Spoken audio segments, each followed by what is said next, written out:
Hello students, I hope everybody is safe and fine at home.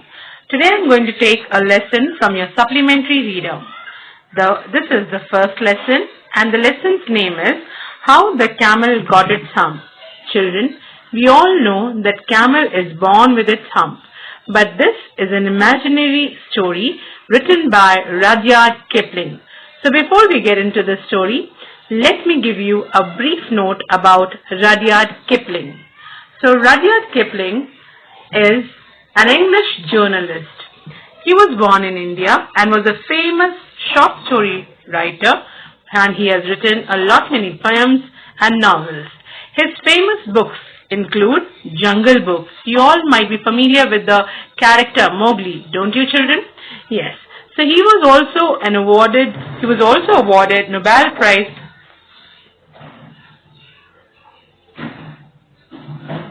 for his literary work. So here I would like to tell a little thing, something about his profession. So he is a journalist by profession. So who is a journalist?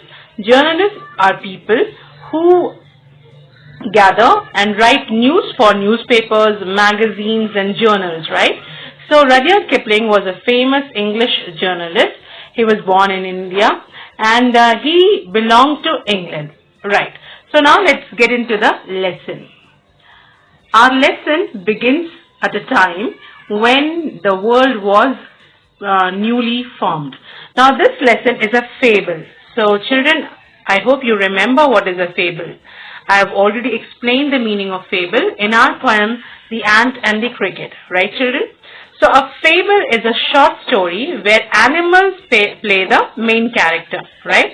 These animals are the heroes or the heroines or the villains of the story, and this fable, this story, short story, will give us a lesson, a moral. So with that short intro, let me start the lesson. Now this lesson starts with the introduction that the world had just begun. God had formed the world and animals and humans lived together. That means there was lot of harmony, there was lot of peace between man and animals. It was a time when animals were working for humans, right? So that was the time when animals were working for humans. Everything was going on well, but one day a few animals noticed that a particular animal, particularly the camel, did not work as the other animals. So what he would do is, he would go into the middle of a howling desert.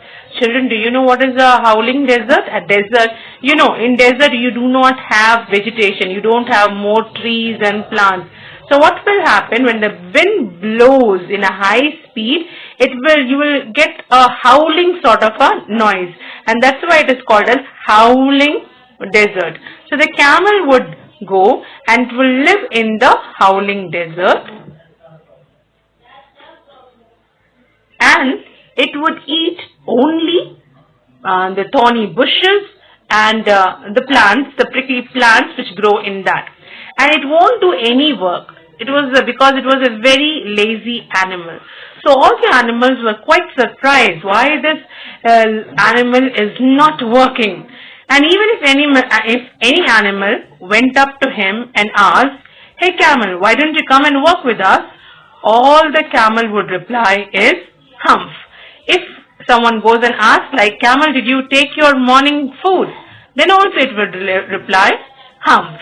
So the camel would eat only the prickly, thorny bushes. It will live in the middle of the desert, and it would say nothing apart from the word hump. It will not say any sentence. So these three animals, particularly the horse, the dog and the ox, they were a bit annoyed, angered, because all the other animals were doing work. But this camel was not doing any work.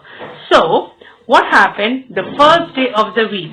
The horse decides, let me go and invite him for work. He decides and he goes to the camel, and can you see the picture of the horse coming to the camel? And what does he say?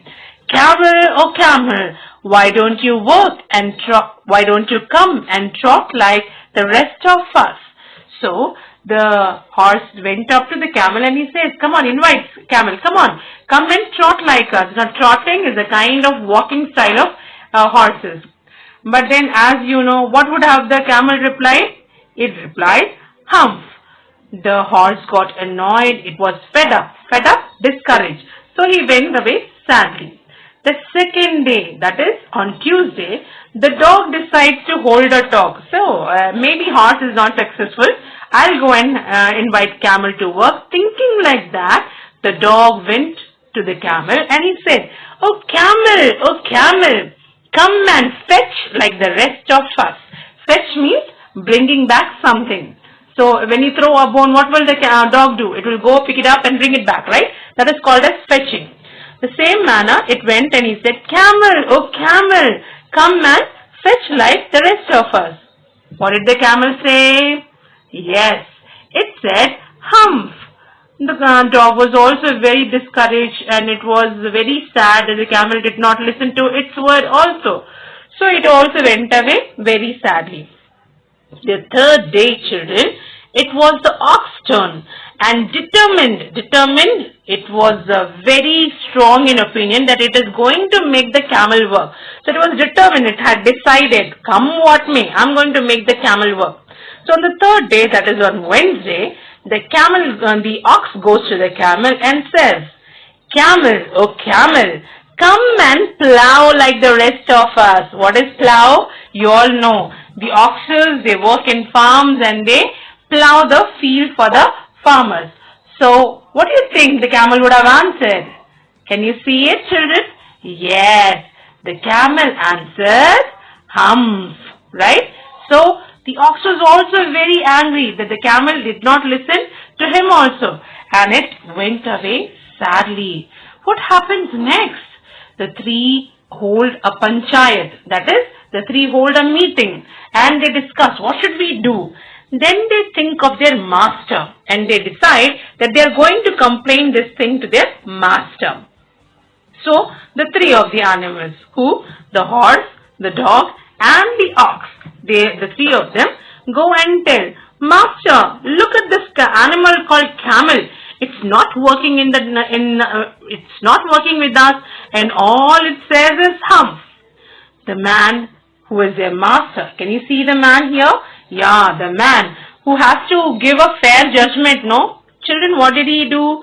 He just said, the three animals, three, you work on his behalf. So what did he say? Instead of giving a good judgment, what did he say? So you know that your friend camel is not working, so I can't force him. So he is lazy, let him be like that. What I can do is, I can divide his share of work amongst the three of you equally. Children, you will also be thinking, if someone gives you additional work apart from your work, you would be very angry, like you are doing your work also, but at the same time you are asked to do your brother's work or your sister's work at home or your friend's work at school. You feel very angry. The same thing happened with the horse and the dog and the ox also. They were very angry, furious. They did not know what to do. So suddenly they think of complaining it to the jinn. Why did they think of complaining to the jinn? Because they all knew camel goes out and sits in the middle of the desert, and jinn was the master of the desert. Whoosh! Here comes the jinn, and jinn was there before the animals. So the animals were very angry with the camel. They go and complain to the jinn. They could see that the jinn was rolling in a cloud of dust, and it was with a horrifying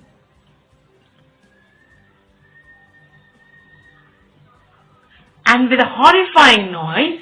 The jinn laughed aloud and asked, what is it?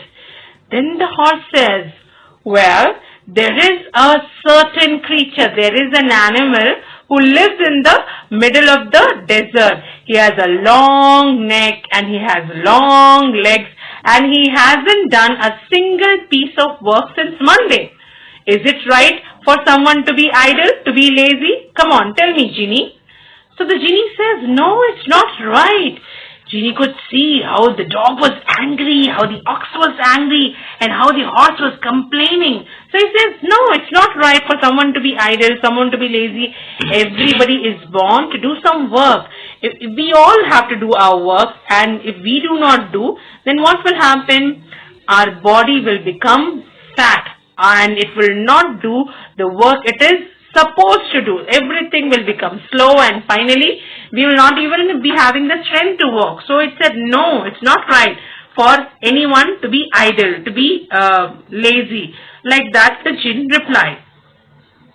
So the dog says, well, there is this animal and it is not doing any work. What do you propose to do with him? So the genie says, okay, I think it's my camel, and not a problem, I'll go and meet him. And saying that, the genie finally goes and meets the camel. When it comes across camel, it sees that the camel was drinking water in a small pool.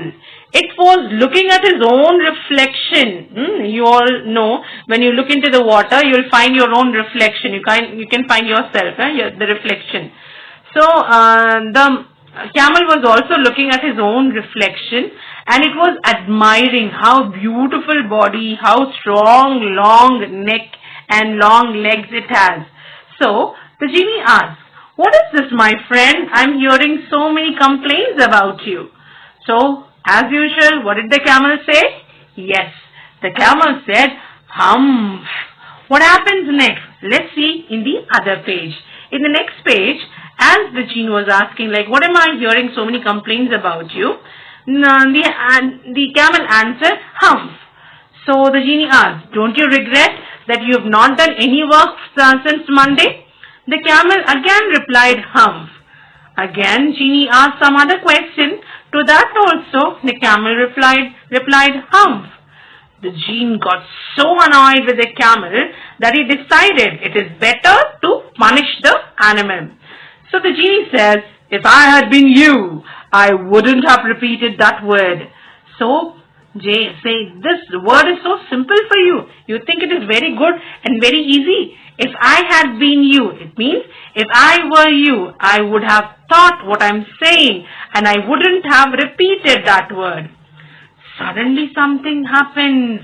The camel notices there is something rising up on his body. Then the camel says, oh, what have you done to my beautiful back? Why is there a mound on my back? Mound? A small hill. Why is there a mound on my back? This is what the camel questions, because it was finding it very ugly, very odd. So it thought, why the genie has given him such a bad back. The camel was really very shocked to see something like a mound rising up on his back. So the genie says, oh, it is a punishment for being so lazy and doing no work. You've been so lazy. You didn't care about your friends. You didn't care when they came personally and told you to come and work with them. You didn't work with them. So it is better you go on with your hump. Because this is the word what you say always. So the camel says, oh, but that's not fair. This is not right at all. I would look very ugly with that, because mound had made its beautiful body turn into an ugly body, and that's why it was saying, no, I don't want this mound. Please take it away. I can't live with it. So the genie says, no, it is your punishment and you are going to live with that. The camel began to cry because he looked very ugly. But the genie said, my friend, the hump has a purpose. Don't forget it. It is going to help you survive without food and water for days you miss the work. Since Monday to Wednesday, 3 days of time, you did not do any work. So the hump will help you to survive for 3 days work. Okay, you don't have to eat for 3 days. And as soon as you have completed those 3 days of work, the hump will already, all by itself, go down. So the camel had no other choice, and it says hump. From that day onwards, The camel is still working hard and living in the desert for the rest of his life. It's trying to catch up for the work which it has missed out. But unfortunately, till now, it has not succeeded in catching up with those lost days of work. And that's why it is regretting. Children, this is the end of the story. Now, it is useless to regret once the time has gone out of our hands. Just like in the ant and the cricket, when the time was good, the cricket spent his days in singing and dancing and jumping, but the time was bad, it did not have anything. The same manner, the camel lost those 3 days, and because of the loss of work in those 3 days, it got a hump on its back. So that's what the moral of this fable is. When the time is good, when the time is right, do all the hard work you can. Otherwise, in future, you will have nothing but regret upon. That's all for now, children. I hope the story is clear to you, and I'll meet you in our next class.